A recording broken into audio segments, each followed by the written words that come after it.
Okay.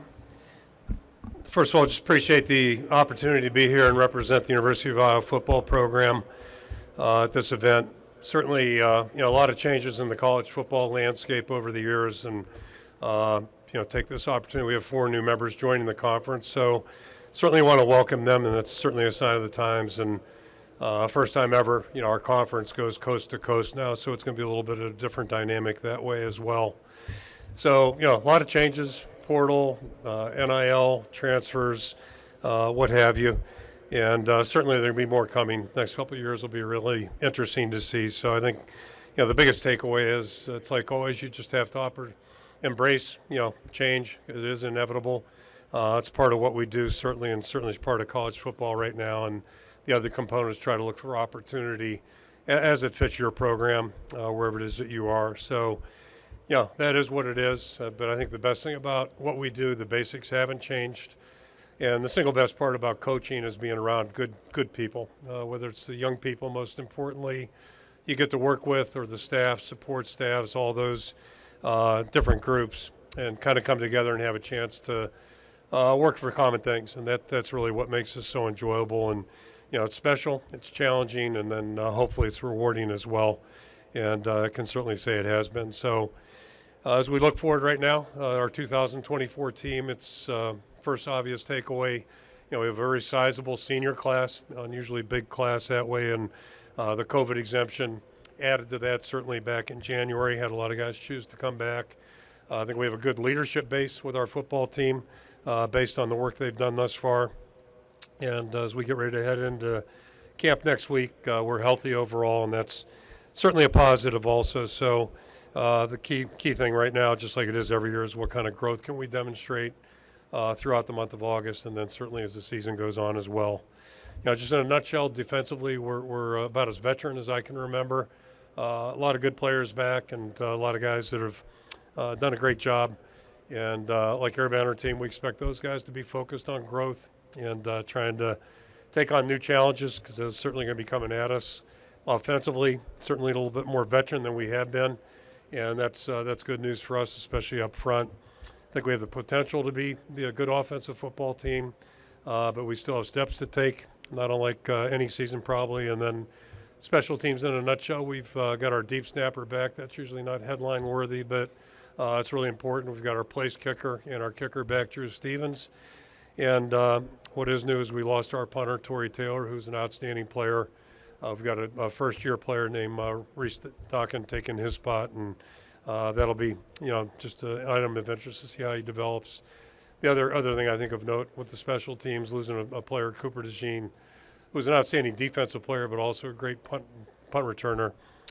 It's something else I think that's impactful for our football team. So just in a nutshell, the team has done a really nice job. Since January we got started, they've worked well each step of the way, and I think their focus has been good. So we're looking forward to next week getting together and hitting the field next Wednesday. And really, this is what you work for. This is the most important time for a football team. The next month in preparation for the last 4 months. So that's kind of where we're at right now, and I'll open it up for questions. We got second row on your right side. Okay. Hey, Coach, Will Decker from LA Football Network. After disappointing on offense last year, you guys made the decision to hire Tim Lester as your offensive coordinator. What was the hiring process like, and what makes Tim stand out to you as someone that can get the offense back in a good spot? Yeah, I think a couple factors there. We haven't been where we want to be offensively for a couple of years. And, as a coach, you have to evaluate things and be realistic. And certainly last year's an easy thing to point out. Our top 3, if you had asked anybody last year at this time who are our top 3 offensive players, they weren't there, basically, when we started conference play. So we paid for that. And, but I thought the guys did a great job of playing with what we had and maneuvering their way through and finding a way to win 10 football games. Going through the search process was interesting. A lot of really good people to visit with. I'd say a small group of good people to visit with, and Tim just really stood out. I think he's a really good fit for us. Whether you talk about his personality, but obviously his offensive background, his expertise. Played quarterback, coached quarterbacks, has been a coordinator, and then had a rare opportunity last year to really almost take a coaching sabbatical, if you will, and worked with the Packers and got great exposure to a lot of people offensively, helped out on the defensive side. So I think he comes with a wealth of knowledge. One thing I do appreciate, he's a former head coach. That wasn't a requisite. But I also, quickly in the conversation, I think he's got a deep appreciation for how football works and how offense can complement defense, special teams. Everybody's going to be working on the same, towards the same end. And so that part's all been good. And he's been on campus now since February, very positive, very energetic, good teacher, just a good people person. So he relates well with the staff, the coaches, all the players, and so far so good. Hi, Kirk. John Steppe, Cedar Rapids Gazette. Hope you're doing well. Kind of along those lines, what have been kind of your biggest impressions from the kind of Shanahan-style offense that Tim has implemented, and how helpful is that visit up to Green Bay as you kind of get ready to implement this in the fall?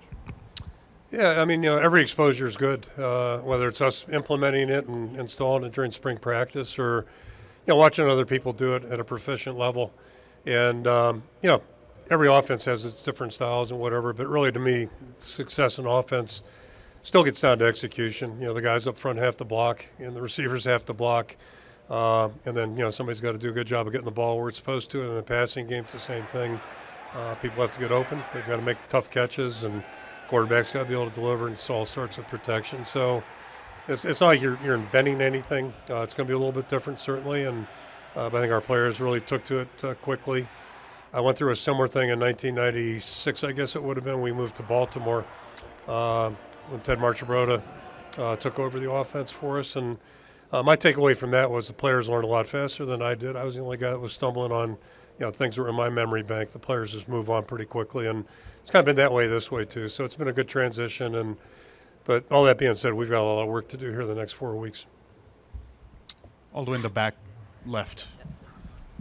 Hey, Kirk. Chad Leistico, Des Moines Register. Cade McNamara seems to be fully recovered from the torn ACL. He says he's 100%.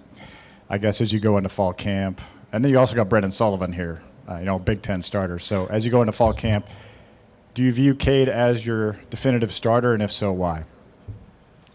Well, I do. I mean, we played against him right here on this field a couple of years ago in December, and got to see him that entire season on film. So we had great respect and admiration for him as a player, a competitor. Unfortunately, for our fan base and the media, none of you guys have seen him play full speed, thus far in an Iowa uniform. So I'm eager to see him, perform for us this year. Nobody's more eager than he is, and hopefully he's not too eager. The good news regarding the injury, I've told a couple of people already today, back in the 80s, ACL injuries could be unpredictable. No surgery is routine anymore, but fortunately, 30-some years later, the advances in medicine, ACLs, players come back from them all the time without issue, and we anticipate that for Cade. I know he's eager to go, and eager to see Brendan, too, in practice. It'll be fun to work with him. He's been really impressive in the summer program, and a very competitive guy. He's been impressive in a lot of ways, and seems like he's transitioned really well at Iowa City. So, we're eager to see all of our guys out there, but the quarterback position will be something of note for sure. First row on your right side. Coach Lynn Harrington, State Line Power 5. How you doing today? Good. How about you? I'm doing all right, man. Good to see you again. Likewise. So to follow up on what you were talking about with Tim Lester, can you go more in depth on his relationships with the quarterbacks on the roster and the impact that he's had on the offense as a whole in the short amount of time he's been there? Yeah, it's hard to judge impact because we haven't played anybody yet, but see a lot of positive things. And,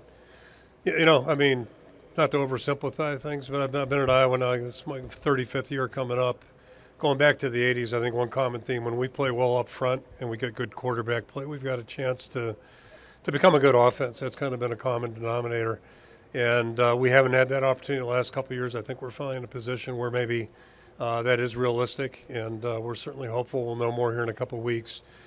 But Tim's fit in really well. I mean, he's again, high-energy guy. He's got really, I think, a good grasp of what he wants to do, a good vision of where he wants to go, and he's been very interactive with everybody in the staff in terms of, what do you think, what do you guys see, all those types of things. And to me, that's the quality of a good coach and a good leader, and he's certainly in a leadership role. So His transition's been very, very seamless, and it's been very natural. And again, he's a player, just from my observations, or a coach that players tend to gravitate towards.